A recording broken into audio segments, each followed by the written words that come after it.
Bismillahirrahmanirrahim. Assalamu alaikum. My name is Professor Dr. Rizwan Jamil Qureshi. Welcome to the new lecture of Software Engineering 2 or Advanced Software Engineering, and it's lecture number 9. And I'm starting chapter number 16, that is Software Reuse by Somerville. How to define reuse? Ideally speaking, write once, run anywhere in the life of a company. That means whatever the function, module or component or object is written by the software company in its life. In the future projects, whenever this component, this function, this object, this procedure is needed, just call it and use it. How? That is the question arises. We have middle tier architectures like Corba, RMI is available, or we have APIs. What is an API? A for apple, P for parrot, I for ink. No, it's application programming interface. How to define API? API is a set of library of reusable components so that components can intercommunicate with each other. That means it's like translator, mediator between two parties, that can be client and server, that can be two applications, one become client, another become server. So that's the objective of reuse, that we can reuse the previous component whenever we need that component, that function, procedure needed in the future projects in the life of company. For example, you have developed a component or procedure or function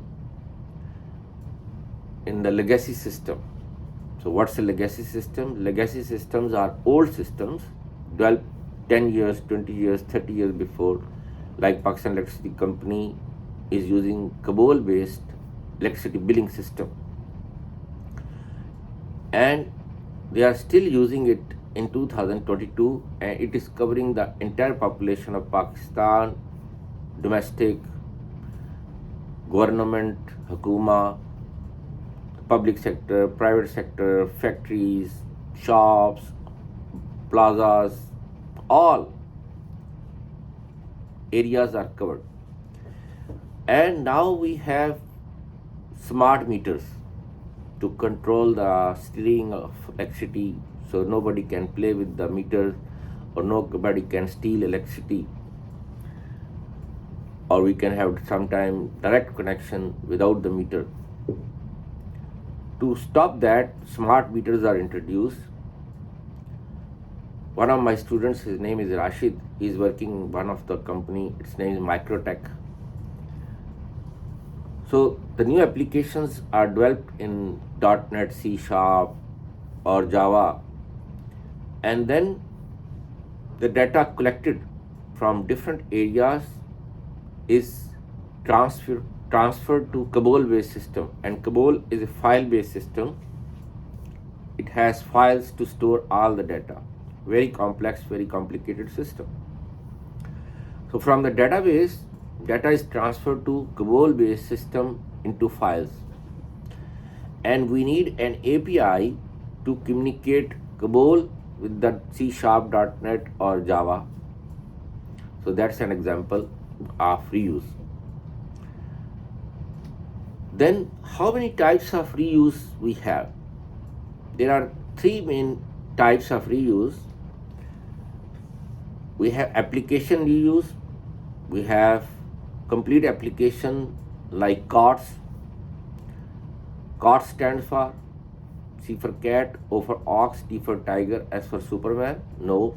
Commercial off-the-shelf systems. Commercial off-the-shelf system, the ready-made systems like SAP, Oracle, Microsoft Dynamics, Infor M3 ERP system. So we can customize the whole application, or NetSol technology in Pakistan, they have leasing software, Taxeed software, LeaseSoft for BMW, Mercedes, Nissan, Yamaha, and so on. BMW Germany, UK, USA, Australia, Taiwan, Korea, India, same Mercedes, same Nissan, same Yamaha. That is the first type. Then component reuse. We can reuse specific components.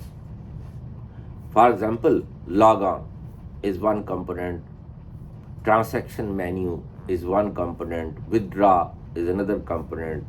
In mail application, inbox, junk, compose, send message, trash, printing functions, reporting functions. Then object and function reuse. We need specific function or procedure. So we can call it like calculate salary is a function. We can have an object to do the job, or we can have a method or function or procedure to do the job, same job. So that's an object or function reuse. What are the main benefits of reuse? There are several benefits, like time saving, cost saving, effort saving, resource saving. So we have tangible benefits, we have intangible benefits, we have functional benefits, we have non-functional benefits. Interoperability is increased, intercommunication between or among the components, efficiency, performance of the software company professionals. Dependability is also increased. How much time is saved, how much cost is saved? So one of the researchers, he developed two applications, one from the reuse, another from scratch, line 1. And the results were surprising, that there is 51% time saving, 51% cost saving. For example, one module cost of SAP is like 9 million real. 2 to 3 million real is the training cost, then 4 to 5 million real is the licensing cost every year. So it will cost you around 15 million Saudi real. Then if you have reuse, you can have 51% time saving and 51% cost saving. Like if you have spent 9 million first time, second time if you customize the same application, like NetSol Technology developed a software for BMW in 1996. Then Mercedes-Benz asked them, so from BMW to Mercedes-Benz, NetSol Technology has spent like 9 million. The next time they have to spend only 4 million or 4.5 million. Then they spent 1 year or 2 years to develop the project for BMW. So next time they need, if it is 1 year, next time they need 7 months or 6.5 months. So that is huge impact, huge saving for the software industry. That is the reason software companies always go for reuse. And system architect will force the programmers to reuse the previous components instead of developing them from the scratch, line 1. Dependability, as I just mentioned, because you are testing it, maintaining it from one customer to second customer, third customer, like BMW to Mercedes-Benz, you customize, you tested it again. So some of the code, some of the functions you reuse because it's the same leasing software, Taxeed software for vehicles, car manufacturing companies. Then Mercedes-Benz to Nissan, Nissan to Yamaha, and then for BMW Germany to UK, again it's tested. UK to USA, again tested. USA to Australia, again tested and maintained. So the component with the passage of time, or the methods with the function passage of time, functions with the passage of time, they are more reliable because you are testing and maintaining them again and again. So minimum bugs will be remained. process risk is reduced because you have spent lot of efforts, time, cost to develop that software first time, and then you customize second time, third time. So process will be like, it will become customized for you and you will become used to of that, and with the passage of time there is a software process improvement. So risks will be reduced with the reusing of that application from one customer to second customer, third customer, so on. So approximately there are 100 plus versions of the same system NetSuite technology has. So NetSuite technology, any new project comes, they just match which of the version is close to the current project, and little bit customization, thank you very much. Then there is effective use of practitioners or specialists. Instead of redeveloping, wasting time, cost, effort, and resources to do the same job again and again, like from one customer to second customer, third customer, if you are using it Java, then .NET, then PHP for different clients, it's a waste of time to rewrite the same function from Java to C# or C# to PHP. So just call it and use it. So the specialist will spend time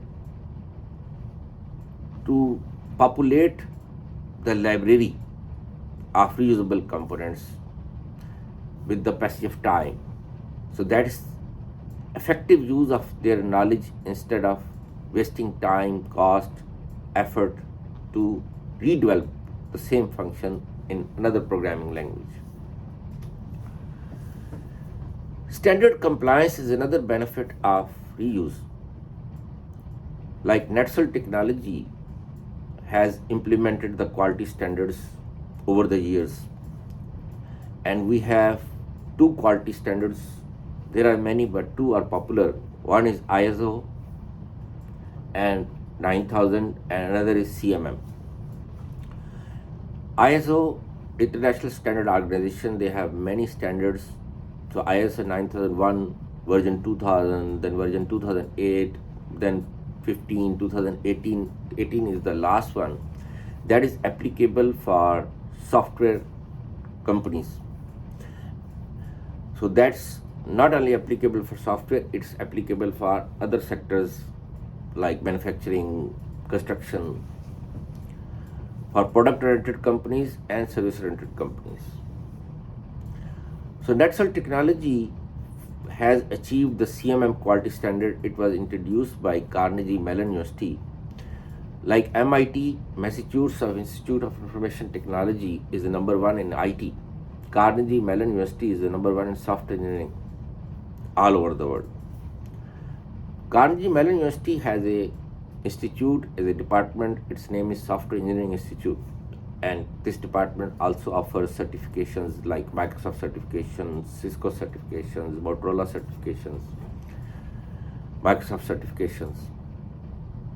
So if you want to become specialist in software engineering, Software Engineering Institute has certifications in software engineering as a programmer. And then we have PMI Institute in America, Project Management Institute for project management. Then there is Certified Scrum Master training is also there for software professionals. CMM is introduced by Software Engineering Institute. CMM stands for Capability Maturity Model. It has levels, level 1 to level 5. So if you achieved ISO, which is a prerequisite for CMM, then you can start the CMM. ISO has a problem that every country has local bodies, so you can give them Rishwa or Vasta reference, you can get the ISO certification. So it has lost the credibility in the software companies. Because of that, CMM is there. CMM is totally controlled, governed by Software Engineering Institute, and the committee will come from USA, and CM is covered, Software Engineering Institute is covering all over the world, and there are approximately 300 software companies in the world who have achieved CMM level 5. Level 5 is the highest level. And I will cover them, CMM and ISO, later on in another lecture. But right now, Software Engineering Institute offers CMM, and it has 5 levels. Level 5 is the highest level. NetSol Technology in Pakistan is the number one company, first company who have achieved the CMM level 5, because they have developed LeaseSoft, which are reusing it from 1996 till 2022. So after developing their software, they can apply the standards. And because of that, they have achieved this standard. Reuse is the main cause. Then fast development, as I just mentioned, 51% time saving, 51% cost saving. Quality is significantly improved, as one of the scientists, if I'm not mistaken, Henry and Fowler, they said 35% quality is improved because of reusable components. So nothing is ideal, nothing is perfect. There are some pros and cons. So cons are also there, limitations are there, problems are there. First main problem of reuse is that maintenance cost with the passage of time increased. Like after 10 years, 20 years, 30 years, because size increased and architect is forcing the programmers to reuse the same component, keep on customizing that, its size becomes large, it becomes heavy, it takes time to load, and if you try to customize, you fix one thing, one bug will come, you fix one, 10 will come, you fix 10, so there is a chain reaction. And lot of maintenance is required. So maintenance costs increase with the passage of time because its quality goes down with the passage of time. Lack of tool support. With the passage of time, software company will feel that new components are not available, new libraries are not available by the vendor or over the internet. For example, NetSol Technology use Power Builder to develop leasing software for BMW, Mercedes, and so on. Which company now use Power Builder? No one. There are no components available over the internet, no libraries available over internet. So it is difficult, it's hard if the customer acquire new functions, new library, new features of the system. So the software company feels that, and the programmers also feel that there is lack of support in terms of tools, in terms of integration with other tools, with other applications, because customer now doesn't want single application, it wants ERP system. He wants ERP system, integrated system. Not invented here syndrome. Syndrome is like a disease. There is a negative impact over the programmers when they work in the same project over the years, for 5 years, 10 years. I remember one of my students, his name is Usama. He was working in Pakistani company, which is actually US based company, half team in America, half team in Pakistan. NetSol is also US based company. The IT24 was using invoice management system like carrier and bidding, and shippers are there like DHL, TCS, Armex is there, Agility is there. So there are many delivery companies. In America, there are 50 states. If you want to ship one item from one state to another state, some states are very large, like Texas is very large state,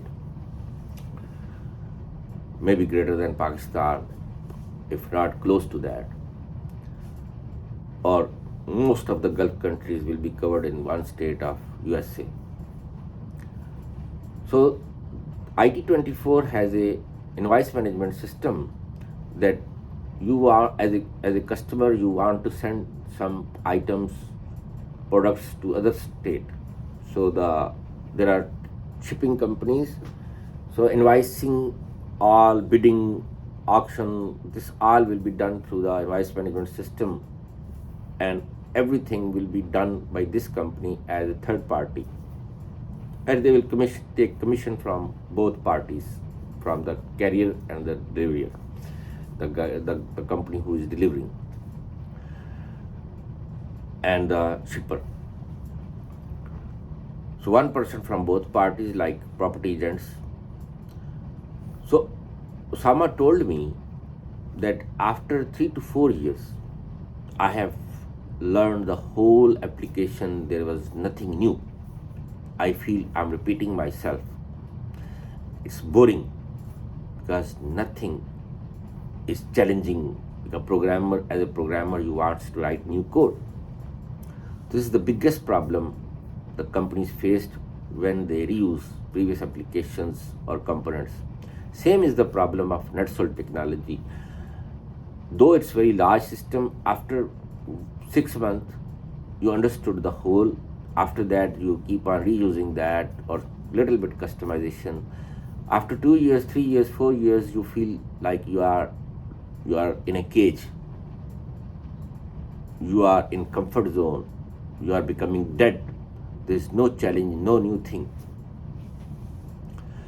That's very panic state for any programmer or as a human being. You feel you are dead. You are not learning anything new. Another problem, if like NetSol technology fired them, no company will hire them because you don't have expertise in any new tools like Kotlin, Swift.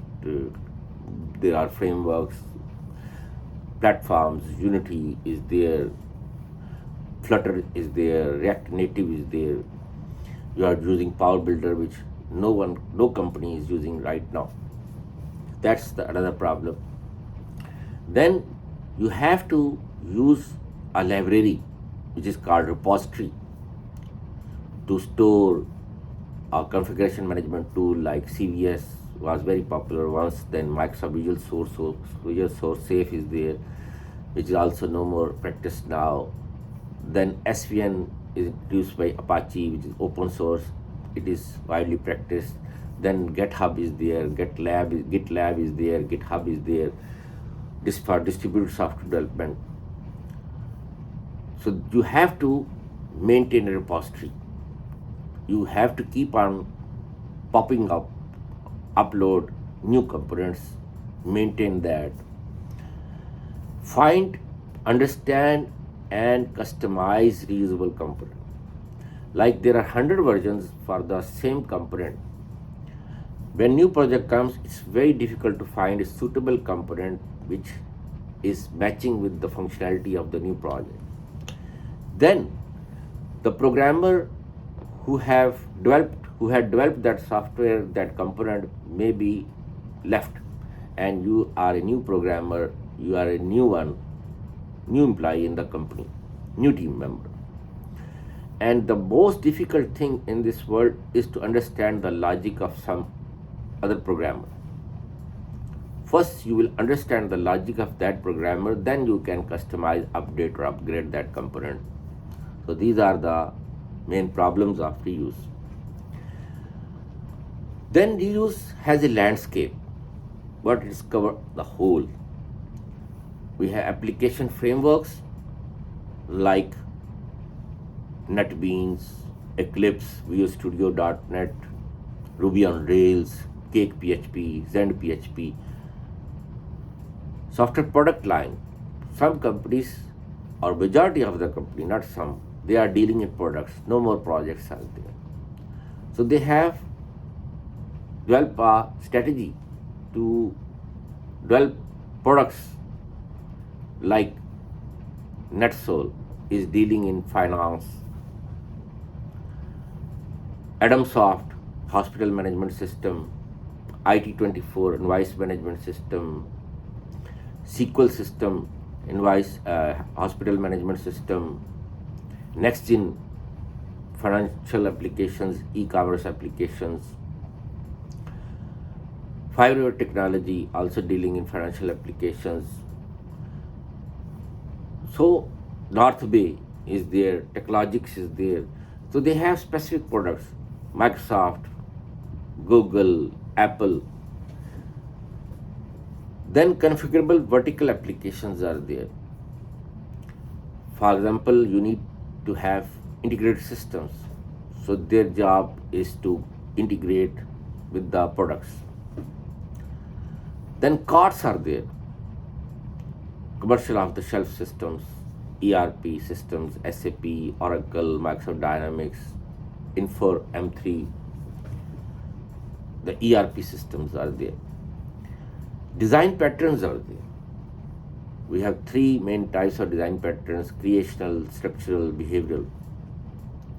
Architectural patterns are there, like client-server architecture, MVC, model view controller, model view presenter, model view model. Legacy systems are there, and then you need legacy system wrappers to integrate legacy systems with the new systems like Java, .NET, PHP, Python. Then service-oriented systems are there to provide services over the mobile, over the web. For example, GPS service, FM service, weather forecasting service, sports information service, stock exchange information service. So these are different type of services available. Model driven engineering is there, like UML, data flow diagrams.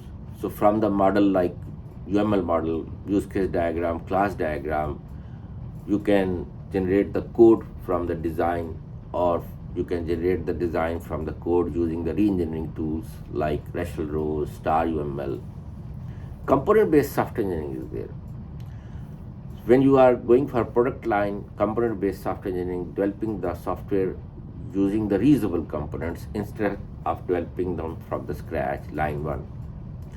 Program libraries are there, like C has a library, C++ has a library, STL, standard template library, .NET, PHP, Ruby on Rails, and then you have reusable components library.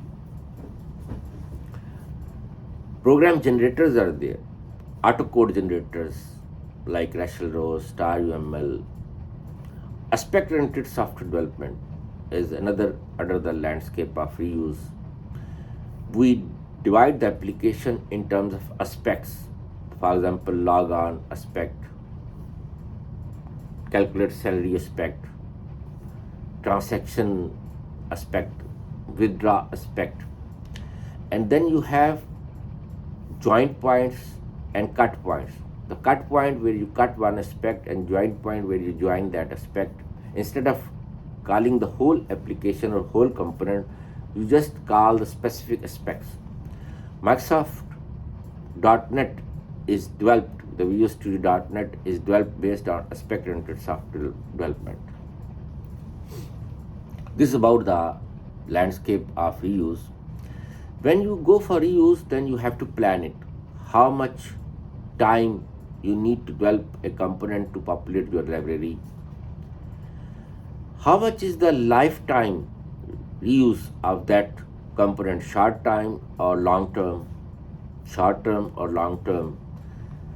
What is the background, skills and experience of your team?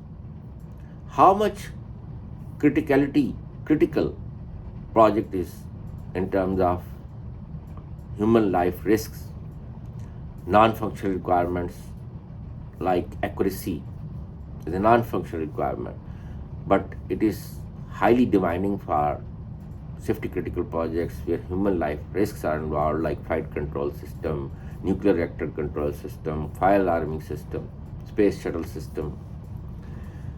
The application domain, in which area you have to work. You want to go for financial application, you want to go for hospital management system, you want to go for educational software, you want to go for embedded software, and the platform you will use to develop the components. Then you have frameworks like web application frameworks are very popular now, like .NET, NetBeans, Python, Ruby on Rails, and most of the frameworks support MVC.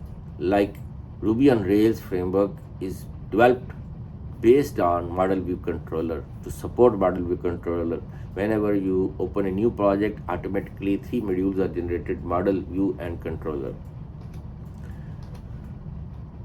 And View has no knowledge about the model, which contains the business logic. View contains the processing logic, and controller is in between the model and the view.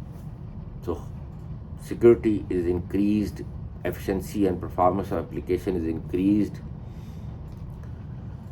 The main features of web application frameworks: security, as I just mentioned, dynamic web pages, database support is there, session management, you can manage the sessions, user interaction using Ajax technology. Ajax stands for asynchronous JavaScript for XML. So we have Ajax engine, and we load the whole process, whole data on the client side instead of calling everything from the server. Thank you very much. Jazakallah khair. May Allah bless you. Assalamu alaikum.